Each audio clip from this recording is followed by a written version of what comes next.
We're solving problem 19 from the 2020 F equals MA exam A. A system of cylinders and plates is set up as shown. The cylinders all of radius r and roll without slipping to the right with angular velocity omega. What is the speed of the top plate?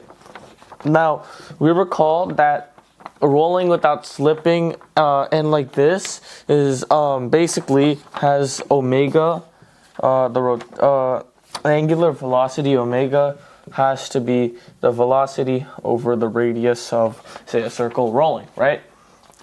So then, if we just look at one of these circles rolling, then, well, the speed at the highest point would be 2v is equal to 2 omega r.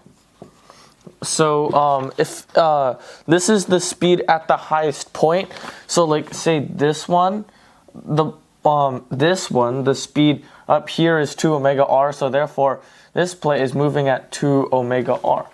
But we know that the bottom one, well, that would be omega r. So if this is multiplied by 2, then it would increase by 2 every plate.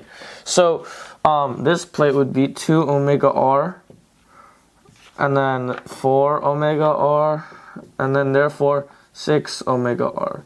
So therefore, our answer for this problem is the velocity top plate is equal to 6 omega r, which is our answer for this problem.